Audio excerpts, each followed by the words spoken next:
Spider-Man Brand New Day is just around the corner, and it seems like the majority of people are excited. We have a new suit, a new status quo, and it finally seems like Spider-Man is in a sweet spot when it comes to the movies. The comics, that's another story. Welcome to Cape and Cal Cafe, I'm Nemo, and today I want to talk about why I'm excited for Spider-Man Brand New Day. If you guys enjoy the video at any point today, I'd really appreciate it if you hit that like and subscribe button, but let's hop right in. Okay, so the hype for this movie is real. I'm not seeing as many viral clips as I thought there'd be, but I think that's because there's an obvious lack of controversy. Everyone seems to genuinely be excited for this movie, and I think that we have No Way Home to thank for that. Before that movie, the internet was a war zone where fans would face off to defend their favorite Spider-Man. Tobey Maguire's the best, Andrew's the best, Tom's the best. Constant bickering. The spirit of toxic competition fueled this discourse for years. No Way Home released and showed us these highly debated contenders not fighting, but being friends. I love you guys. After seeing our favorite Spider-Man work together, the discussion turned away from being one of competition and rivalry to one of celebration. No Way Home was an experience that all Spider-Man fans got to share together, and it pretty much united the fan base. And now that Brand New Day is on the horizon, I haven't seen any real hate for it outside of like the usual LARPing grifters and people like that, and it's so refreshing. I'm really happy that the hate for Tom Holland's Spider-Man has begun to die down. He may not be like the perfect Spider-Man, but at this point, there are people who grew up with his version, and I think that's pretty cool. Now, I will admit, I used to be a Holland hater, and all of my nitpicks were the same ones that we've all heard bouncing around the internet for years. He has too much tech, where's Uncle Ben, Iron Boy Jr.? I don't know why I used to view Tom as the inferior Spider-Man. Maybe it was because I was hurt from seeing Andrew Garfield get replaced after his second movie. Maybe it was because I fell for the slanderous campaign led by high-top Jonah Jameson Films. Love that guy, by the way. Or maybe it's because I misunderstood the vision. Now, this is not to say that John Watts' work on Spider-Man was perfect, because it's not, okay? But something happened in the last few years that has made me appreciate Tom a lot more. I used to dislike Homecoming, but after seeing Far From Home, Spider-Man Homecoming is now one of my favorite Spider-Man movies. Like, I actually like it a lot. Now, even though I found a new appreciation for Tom Holland, there were still very clear issues with his interpretation of Spidey, and it always felt like something was missing. That something, I think, was independence. Okay, this movie is looking like it's going to fix this issue. Yes, he's going to Bruce Banner for help after he discovers his mutation, but judging from the trailer, it doesn't look like that goes very well. And besides, we've seen Spidey going to other scientists for help in the comics before. This is not a new thing. And this is clearly different from his relationship with Iron Man or Doctor Strange. Now, the problem with MCU Spider-Man has never been that he's interacting with other Marvel characters, okay? That is something that we've wanted to see for the longest time. And now, it's required due to the deals made between Marvel and Sony. The problem is that he never stood on his own as a character. Spider-Man works best as a lone wolf. He'll team up with other people, but he won't always be very happy about it. He's on good terms with the Fantastic Four, but struggles to trust other groups of heroes like the Avengers. The other issue is that modern Spider-Man is too soft. I don't know if Tom Holland influenced this change or if something else did, I don't really care, but somewhere down the line, Spider-Man lost some of the edge that made him feel unique. Before the Tom Hollandification of Spider-Man, he was kind of an asshole, like he was straight up a bully. The more recent versions of Spider-Man have been watered down by this ooh-woo soy boy energy that strips him of any distinct characteristics to the point where he becomes a self-insert fanfiction character. Spider-Man being relatable has officially gone too far, and it also definitely doesn't help that they won't let the poor guy grow up, alright? He doesn't always have to be in high school. Let's move on.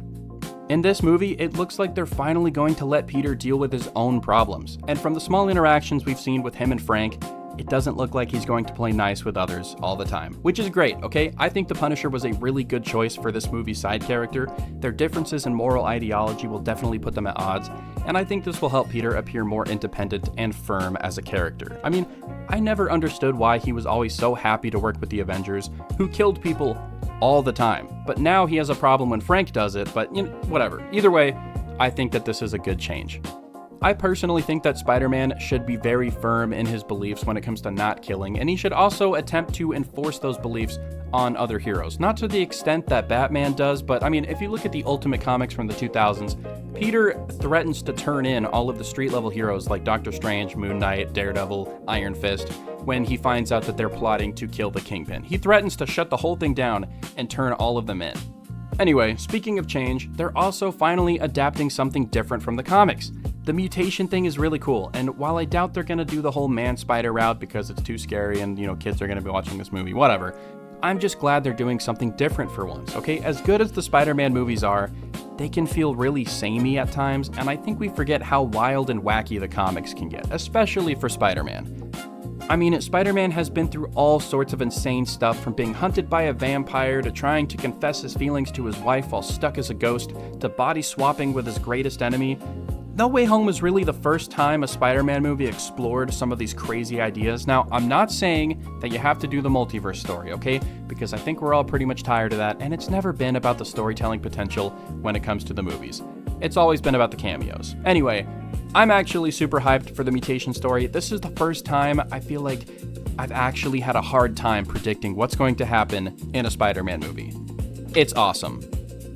Now, this movie has been so incredibly hush-hush about its main villain. We know that Sadie Sink is playing the character, okay, but she's not any of the usual rogues that we're used to seeing, so there's been a lot of speculation. Now, the biggest theory that has been floating around is obviously Jean Grey. Okay, Jean Grey this, Jean Grey that, telepath, blah blah blah.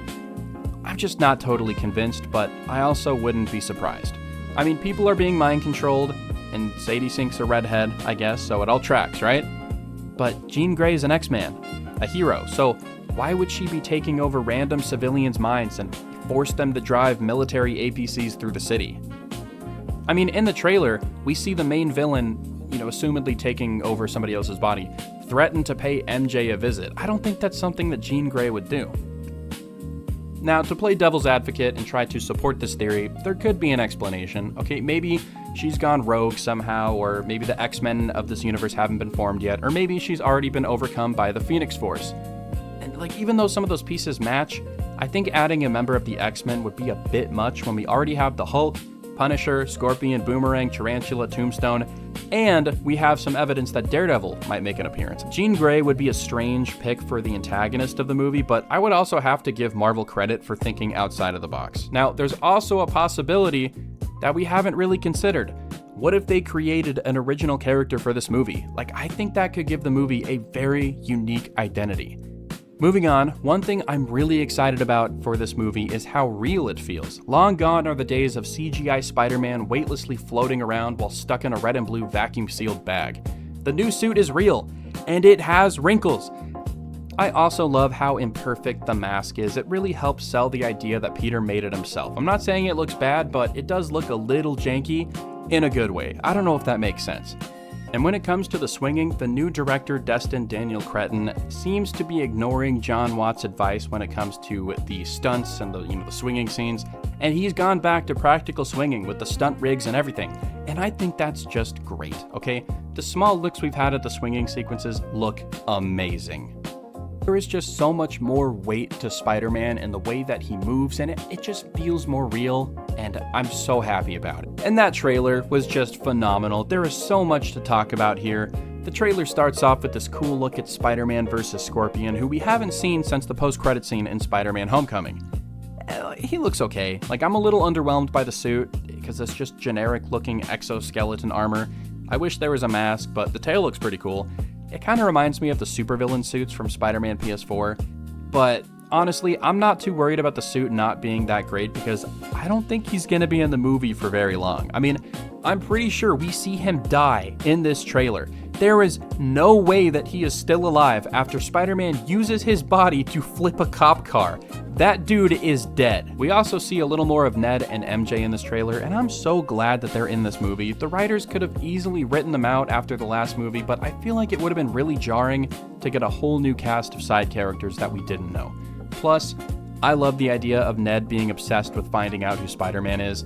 I think that's so fun.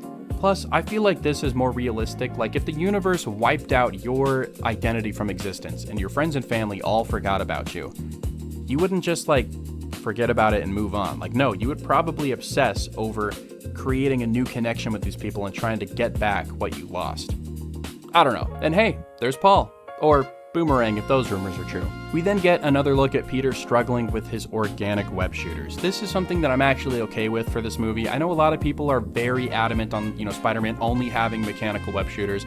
I understand it's supposed to showcase his intelligence, I agree, but I'm also glad that this movie's doing something new, you know? And we're getting the best of both worlds, because this Spider-Man technically has both, you know? He started off with the mechanical web shooters, and just like in the comics, he's going to evolve and develop new abilities. Totally fine with this, no issues. Now, in this shot right here, we see that he's placing his mechanical web shooters over his natural ones, and this leads me to believe that he designs these new giant bulky web shooters to either help control his new organic web shooters, or he's trying to suppress them.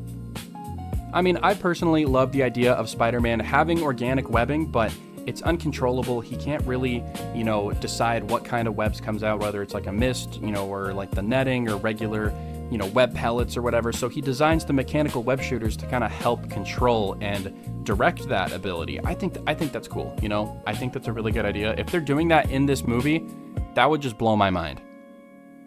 Now, we also see a little more of the hand in this trailer, but it's not much. I still think that Spidey and Frank are there to break Matt out of prison for a little team up. That would just be so fun, okay? And yes, okay, I know that the Daredevil Born Again Season 3 leaks clearly show us that Matt is still in prison, but who's to say that he doesn't help out for a little bit and then turn himself in?